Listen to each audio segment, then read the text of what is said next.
तो ये GATE 2024 XE engineering science paper में आया हुआ क्वेश्चन है।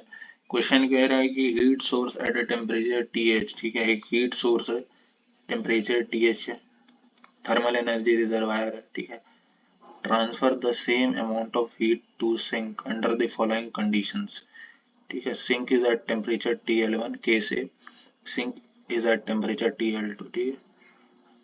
पहले केस में TL1 कम है, दूसरे केस में जो टी लोअर टेम्परेचर है सिंक का वो ज्यादा है, ठीक है।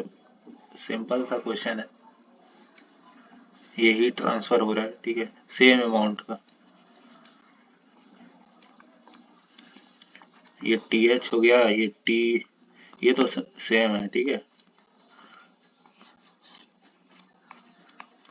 ठीक है। TL2 मेरा ज्यादा है TL1 से।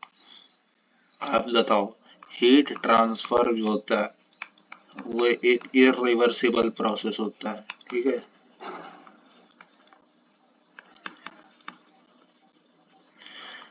तो सबसे पहला ऑप्शन तो वही एलिमिनेट हो जाएगा जिसमें बात रिवर्सिबल का कर रहा है, ये हटाओ इसको।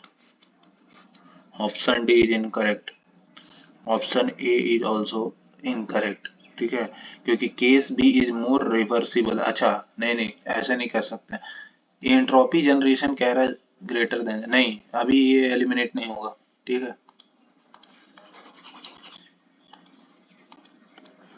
सिर्फ इस ऑप्शन में जो है मेरा रिवर्सिबल का बात हो रहा है, ठीक है।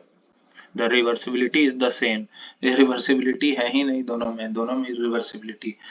अब बात करते हैं किस में ज्यादा इरिवर्सिबिलिटी होगा, तो जहाँ ज्यादा टेम्परेचर डिफरेंस होगा, heat transfer through finite temperature difference is considered to as irreversible process, और जितना ज्यादा ये टेम्परेचर डिफरेंस होगा उतना ज्यादा इरिवर्सिबल होगा, ठीक है। तो इस केस में इरिवर्सिबिलिटी ज्यादा होगा, ठीक है।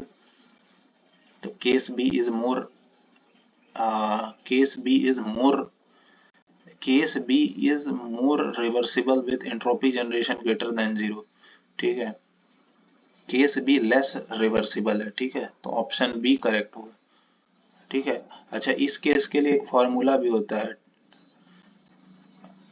एंट्रोपी जनरेशन का डायरेक्ट फॉर्मूला होता है, ठीक है, TH माइनस TL